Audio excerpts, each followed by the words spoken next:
Hello दोस्तों, बहुत बहुत स्वागत है आपका हिंदी मीडियम के नंबर 1 चैनल शुभम क्लासेस में। जैसा कि आप लोग कह रहे थे कि सर प्लीज आप फर्स्ट चैप्टर के आप एमसीक्यू बनाइए, तो बिल्कुल बच्चों हम आपकी सेवा में बिल्कुल तत्पर हैं। आपके कहे अनुसार हम फर्स्ट चैप्टर का एमसीक्यू लेके आए हैं और ये बिल्कुल आपके लिए है, तो आप लोग प्लीज इसे जरूर देखिए। अगर अच्छा लगे तो लाइक्स करिएगा और अपने दोस्तों को बताइए कि जल्दी से जल्दी हमारे चैनल को सब्सक्राइब कर लीजिए, क्योंकि ऐसे ही बहुत सारे नॉलेज और हाफ ईयरली को तैयार करने वाले हम वीडियोस बनाते रहेंगे। जैसा कि हम देख पा रहे हैं ये हमारे ठोस अवस्था का है और आपको 100% बता रहे हैं कि जो भी बच्चे इसको पढ़ेंगे 90% प्लस मार्क्स आएंगे और 2021-22 की परीक्षा में ये जरूर क्वेश्चन पूछे जाएंगे। तो ठीक है, आइए हम लोग स्टार्ट करते हैं आज की क्लास बिना टाइम वेस्ट किए। और आज की हम लोग की टॉपिक रहेगी ठोस अवस्था। अगर हम लोग बात करें ठोस अवस्था की तो हम लोग पाते हैं सबसे पहला एक क्रिस्टल समथिंग क्वेश्चन आते हैं। क्या है? क्रिस्टल के सीमित पैकिंग में सबसे अधिक खाली स्थान होता है किसमें? सरल घन इकाई सेल में, पिंड केंद्री में जिसको बीसीसी के नाम से जानते हैं, फलक केंद्री में जिसको एफसीसी के नाम से जानते हैं, या चारों में? तो बेटा चारों में तो हो नहीं सकता, तीनों में तो हो नहीं सकता। तो एक याद कर लीजिएगा, इसका बेस्ट आंसर होगा क्या? सरल घन इकाई में। मतलब सबसे पहला क्वेश्चन बना कि सबसे अधिक खाली स्थान किसमें पाया गया, जिसमें पहला बताए थे सिंपल क्यूबिक सेल, सरल घनी इकाई, पहले का आंसर। इसलिए देखो हम आंसर को यहां लिखते हैं। दूसरा कह रहा है किस क्रिस्टल संरचना में सीमित पैकिंग अधिकतम होता है? तो याद रखिएगा फलक केंद्रीय सेल, जिसको शॉर्टकट में एफसीसी कहते हैं। आपको क्लास में बहुत सारा बीसीसी, एफसीसी, सीसीसी वगैरह बताए थे और हमारे बच्चों को इनमें बहुत प्रॉब्लम हुई थी, क्योंकि बच्चे कह रहे थे सर ये कुछ वर्ड नहीं समझ आ रहे, तो इसको याद कर लीजिए। अगर एससी बोलेगा तो सरल घन इकाई सेल है, एससीसी जिसको बोले थे, एफसीसी बोलेगा तो फलक केंद्रीय सेल है, और अगर बीसीसी बोलेगा तो पिंड केंद्रित सेल है, और चौथा कोई नहीं। तो इसका बेस्ट आंसर क्या होगा? फलक केंद्रित सेल, मतलब एफसीसी। तीसरा, बीसीसी संरचना में पैकिंग दक्षता जिसको वॉइड्स कहते हैं, यह किसका बेस्ट आंसर होगा? तो बेटा आप लोग बोर्ड पे देखिए, अगर कोई डाउट है तो बताइए। हमसे कह रहा है कि बीसीसी संरचना में पैकिंग दक्षता, हमने आपको कैलकुलेशन करके बताया भी था, तो कितना आता है? 68% और 32%। हम आप लोगों से रिक्वेस्ट करते हैं इसको कमेंट बॉक्स में जरूर पूछिएगा हमसे, हम इसको बताएंगे। अगर कोई डाउट होगी तो डिस्क्रिप्शन बॉक्स में हम एक लिंक भेज देंगे जिसमें सारी की सारी चीजें क्लियर रहेंगी। ओके, उसके बाद कह रहे हैं एफसीसी या एससीपी या सीसीपी में पैकिंग दक्षता वॉइड किसकी प्रतिशतता है? तो याद रखिएगा क्या? 74 और 26। ये बात हम सारा का सारा उसमें बताए थे, मेरे बच्चे जानते हैं। पांचवा क्वेश्चन, क्रिस्टल में समन्वय संख्या में वृद्धि होती है कब? ताप बढ़ाने से, दाब बढ़ाने से, दोनों से, या कोई नहीं? तो बेस्ट आंसर क्या है? प्रेशर, प्रेशराइज करते, क्योंकि प्रेशराइज करते हैं तो कण पास पास आते हैं, और जब कण पास पास आते हैं तो उनमें क्या होती है? उल्टा बढ़ती जाती है। तो आप 5 क्वेश्चन कर लिए, मतलब 5 नंबर के हकदार हो गए। क्या? दाब वृद्धि से। उसके बाद कह रहे हैं छठवां, डायमंड हीरा में पैकिंग दक्षता एवं वॉइड खाली, जिसको कहते हैं वॉइड का मतलब क्या? खाली स्थान की प्रतिशतता है, किसमें कितनी होती है? 34-66 होती है, 70-30 होती है, 80-20 होती है। दोस्तों अगर आप 2022 की बोर्ड परीक्षा में पेपर दोगे और अगर आप यूपी बोर्ड के स्टूडेंट हो तो आप सभी के लिए बहुत बड़ी गुड न्यूज़ है। अनअकैडमी जो इंडिया का सबसे नंबर 1 लर्निंग प्लेटफॉर्म है पूरे इंडिया का, अब यूपी बोर्ड स्टूडेंट की तैयारी कराने आ चुका है। अब अनअकैडमी पर आप क्लास 9 से 12 तक की यूपी बोर्ड के सभी सब्जेक्ट की तैयारी कर सकते हो। जितने भी स्टूडेंट देख रहे हैं मैं उनको बता दूं, अभी आप अनअकैडमी पर उत्तर प्रदेश बोर्ड के लिए फ्री क्लासेस चलाई जा रही हैं, और सबसे इंपॉर्टेंट बात है यहाँ पर आप बिल्कुल फ्री में टेस्ट भी दे सकते हो, जिससे आप पता कर सकते हो कितने चैप्टर्स आपके तैयार हो चुके हैं। और ये हिंदी और इंग्लिश दोनों मीडियम स्टूडेंट के लिए आ चुका है। और सबसे इंपॉर्टेंट बात है, यहाँ पर आपके लिए स्पेशल बैच भी बनाया गया है, जिससे आप घर बैठे इंडिया के टॉप एजुकेटर द्वारा अपने सभी विषयों की तैयारी कर सकते हैं। तो जितने भी स्टूडेंट देख रहे हैं, आप अगर वहां पर कोई भी बैच ज्वाइन करते हो तो वहां पर शुभम UP10 ये कोड यूज करोगे तो आपके पूरे फीस से 10% डिस्काउंट आपको तुरंत मिल जाएगा। तो जितने भी स्टूडेंट देख रहे हैं, आज ही अनअकैडमी ऐप डाउनलोड करो, वहां पर उत्तर प्रदेश बोर्ड के सभी विषयों की तैयारी आप शुरू करो। 50। तो ये सारा का सारा चीज हमने फंडा में लिखवाया था और हमारे बच्चे इसको कर पाए थे। जिसका बेस्ट आंसर होगा क्या? 3466। इसको तो भूल ही नहीं सकते, इसको तो उसी दिन बताए थे कि FCC संरचना याद करिए। अगर हम FCC जिसको फेज क्यूबिक सेल्स कहते थे, फलक केंद्रीय संरचना, उसमें प्रति परमाणु आयन की संख्या कितनी होती है? तो 4 नहीं, 1 2 3 4 जो फलक आए थे सामने से दिखते, तो कितने होते? 4 होते। इसके बाद आप देख सकते हैं क्वेश्चन नंबर 8वां कि किसमें फ्रैंकल डिफेक्ट होता है, जिसको हिंदी में कहते हैं फ्रैंकल दोष, किसमें पाया जाता है? तो बच्चों फ्रैंकल दोष की बात करें तो सोडियम क्लोराइड याद आ रहा है? नहीं। ग्रेफाइट नहीं याद है? डायमंड किसमें था? अरे कंफर्म सिल्वर क्लोराइड में था फ्रैंकल डिफेक्ट, जिसको फ्रैंकल दोष कहते थे। 9वां क्रिस्टल में शाटकी डिफेक्ट, जिसको साटकी दोष के नाम से जानते थे, हिंदी में याद करिए।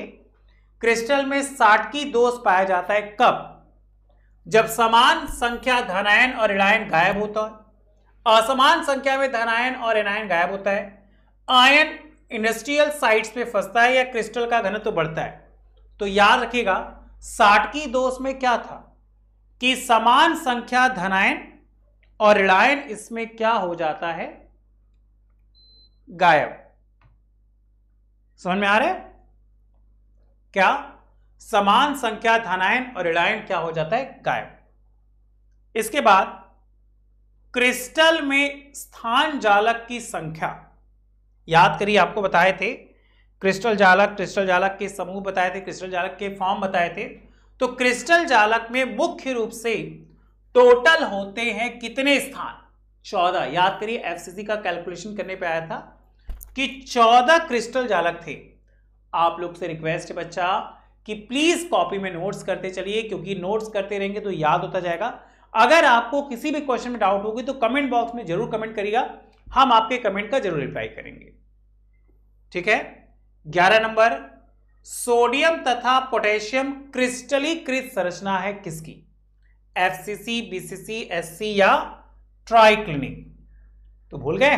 अभी आया था ना सोडियम पोटेशियम, ये सब किसके हैं? BCC। आइए क्वेश्चन नंबर 12 देखा जाए।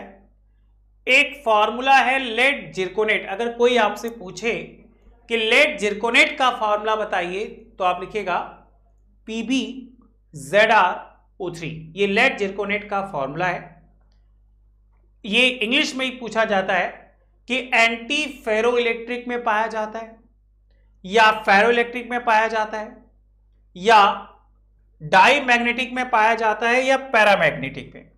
अगर इसकी हिंदी में बात करें तो हिंदी में याद कर लीजिएगा, जो हमारे हिंदी वाले बच्चे हैं, इसे कहा जाता है एंटी फेरो इलेक्ट्रिक। मतलब प्रति लौ विद्युतीय, इसे सिर्फ लौ विद्युतीय कह दीजिए,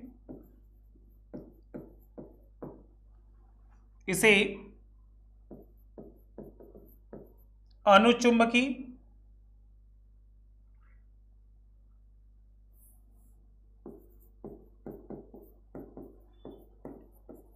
इसे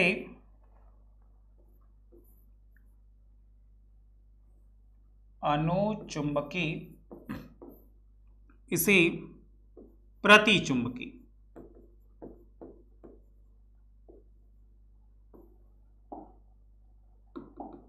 इसे क्या कहिएगा? प्रति चुंबकीय। चलिए हिंदी वाले बच्चे समझ लीजिए। तो लेड जिरकोनेट एक प्रकार का क्या है, प्रति लौ चुंबकीय होता है, क्योंकि नाम उसमें है क्या, जिंक क्रियाशील होता है। अगर हम बात करें 13 नंबर की, तो देखिए घनी संरचना में परमाणु ए कोना पर बी फलक के केंद्र में, तो यौगिक का सूत्र याद करिए, ऐसे करके आपको बता रहे थे। ये वाला क्वेश्चन हम लोग लगाए भी थे कि सबसे पहले एक घन बनाइए, तो घन के लिए आपको ऐसे सिखाए थे,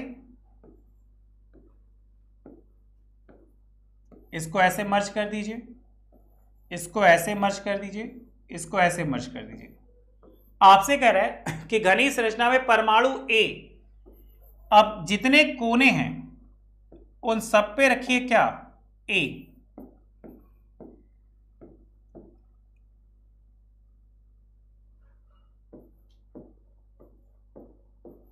तो 8 कोने हो गए, और बी फलक के केंद्र पर, तो फलक का केंद्र जहां जिसका बने बी रख लीजिए।